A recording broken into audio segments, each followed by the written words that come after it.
Friends ಒಂದು video ಹಾಕ್ತೀನಿ, ನೋಡ್ಕೊಂಬರ್ರಿ, ಆಮೇಲೆ ಮಾತಾಡೋಣ.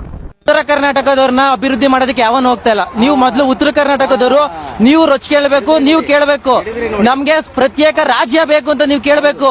ಯಾಕಂದ್ರೆ ಇವ್ರು ಯಾರು ನಿಮ್ನ ಉದ್ಧಾರ ಮಾಡೋದಿಲ್ಲ. ನಿಮ್ MLA ಗಳು ಏನಿದ್ದಾರೆ ಎಲ್ಲ ಬಂದು ಬೆಂಗಳೂರಲ್ಲಿ ಮನೆ ತಗೊಂಡಿದ್ದಾರೆ, ಬೆಂಗಳೂರಲ್ಲಿ ಸೈಟ್ ಕಟ್ತಾರೆ, ಅವ್ರ ಮಕ್ಕಳನ್ನೆಲ್ಲ ಓದಿಸಿ ಫಾರಿನ್ ಕಳಿಸ್ತಾ ಇದ್ದಾರೆ. ನೀವು ಮೊದಲು ಉತ್ತರ ಕರ್ನಾಟಕದವ್ರು ನೀವು ರೊಚ್ಚಿಗೆದ್ದಿ ಪ್ರತ್ಯೇಕ ರಾಜ್ಯ ಕೇಳಬೇಕು. ನೀವು ರಾಜಧಾನಿ ಮಾಡ್ಕೊಳ್ಳಿ, ಕ್ಯಾಪಿಟಲ್ ಮಾಡ್ಕೊಳ್ಳಿ. ಈ ಬೆಂಗಳೂರು ಅನ್ನೋದು ಸೌತ್ ಕರ್ನಾಟಕ ಇರ್ಲಿ, ನೀವು ಉತ್ತರ ಕರ್ನಾಟಕ ಇನ್ನೊಂದು ನೀವು ಹೊಸದಾಗೆ ಕ್ಯಾಪಿಟಲ್ ಮಾಡ್ಕೊಂಡು ನೀವು ಉದ್ಧಾರ ಆಗ್ರಿ. ಯಾವುದೇ ಕಾರಣಕ್ಕೂ ಯಾವ ರಾಜಕಾರಣಿ ನಿಮ್ ಉದ್ಧಾರ ಮಾಡಲ್ಲ ಉತ್ತರ ಕರ್ನಾಟಕದವರು. ನಾನು ಹೇಳ್ತಾ ಇದ್ದೀನಿ, ಕೇಸ್ ಹಾಕೋಂಗಿದ್ರೆ ಕೇಸ್ ಹಾಕೊಳ್ರಿ. ಈ ಕಾಂಟ್ರವರ್ಸಿ ಆದ್ರೂ ಕಾಂಟ್ರವರ್ಸಿ ಆಗ್ಲಿ. ಉತ್ತರ ಕರ್ನಾಟಕ ಈಗ ಕರ್ನಾಟಕ 2 ಭಾಗ ಆಗ್ಲೇಬೇಕು. ಬಿಡದಿ ಒಳಗ್ ಟೌನ್ಶಿಪ್, ಅಲ್ಲಿರೋ ಸಾವಿರಾರು ಎಕರೆನ ರೈತರಿಂದ ಕರ್ಸ್ಕೊಂಡು ಅಲ್ಲೊಂದು ಟೌನ್ಶಿಪ್ ಮಾಡ್ಬೇಕಂತ ಈಗಿನ ನಮ್ಮ ಸನ್ಮಾನ್ಯ ಮುಖ್ಯಮಂತ್ರಿಗಳಿದಾರಲ್ಲ, ಅವ್ರು ಮಾಡಿರೋದನ್ನ ಈ ಹುಡುಗ ಹೇಳ್ತಿದ್ದಾನೆ. ಅಲ್ಲಿ ಇರೋದು ಬರಡು ಭೂಮಿ ಅಲ್ಲ, ಹಚ್ಚ ಹಸಿರಾಗಿರುವಂಥ ಭೂಮಿ. ನೀವೆಲ್ಲ ಆಲ್ರೆಡಿ ಎಷ್ಟೊಂದು ವಿಡಿಯೋಸಲ್ಲಿ ನೋಡಿರ್ತೀರ. ಅಂಥ ಭೂಮಿನ ತಗೊಂಡು ಇವರು ದೊಡ್ಡ ಸಿಟಿ ಮಾಡೋದಂತ ಹೊಂಟಾರ. ಅದೇ ನಮ್ಮ ಉತ್ತರ ಕರ್ನಾಟಕದೊಳಗೆ ಎಷ್ಟೊಂದು ಬರಡು ಭೂಮಿ ಐತಿ, ಇಲ್ಲಿ ಎಷ್ಟೋ ಜನಕ್ಕೆ ಕೆಲಸ ಇಲ್ಲ. ಅಂಥದ್ರಲ್ಲಿ ಬೇಡ ಬೇಡ ಅಂತ ಅಲ್ಲಿರೋ ರೈತರ ಹೇಳ್ತಿದ್ರು, ನೀವು ಅಲ್ಲಿನೇ ಹೋಗಿ ಮಾಡ್ತೀವಿ ಅಂತ ಆಟ ಹಿಡಿದ್ರಿ.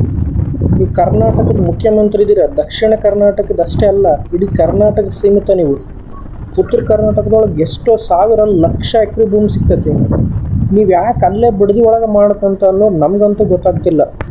ಮಾನ್ಯ ಮುಖ್ಯಮಂತ್ರಿಗಳಿಗೆ ನಮ್ದೊಂದು ರಿಕ್ವೆಸ್ಟು, ನಮ್ಮ ಉತ್ತರ ಕರ್ನಾಟಕಕ್ಕೆ ಬರ್ರಿ, ನಮ್ಮ ಜನಕ್ಕೆ ಕೆಲಸ ಕೊಡಿಸ್ರಿ.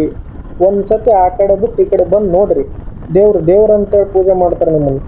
ಮುಂದಿನ ಸಾರಿ ಎಲೆಕ್ಷನ್ಗೆ ನೀವು ಹೋಗಿ ಬೇಡ್ಕೊಂಡು ಹೋಗಿ ಕೇಳೋದೇ ಬೇಡ, ನಿಮಗೆ ಹಾಕ್ತಾರೆ, ಮತ್ತೆ ನೀವೇ ಮುಖ್ಯಮಂತ್ರಿ ಆಗ್ತೀರ.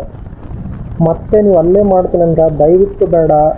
ಅಲ್ಲಿರೋ ರೈತರ ಬೇಡ ಅಂತಿದ್ರೆ ಪ್ರತಿ ಸಾರಿನೂ ದಕ್ಷಿಣ ಕರ್ನಾಟಕಕ್ಕೆ ಮಾತ್ರ ಉದ್ಧಾರ ಮಾಡೋಕ್ಕೆ ನೋಡ್ತೀರ ನೀವು. ಉತ್ತರ ಕರ್ನಾಟಕನ ಹಿಂದಿಟ್ಟಿರ.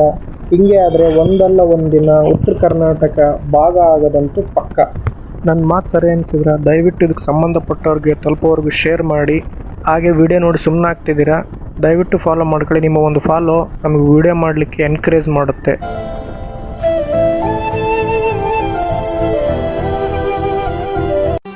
ಮತ್ತೆ ಭೇಟಿಯಾಗೋಣ. ನಮಸ್ಕಾರ.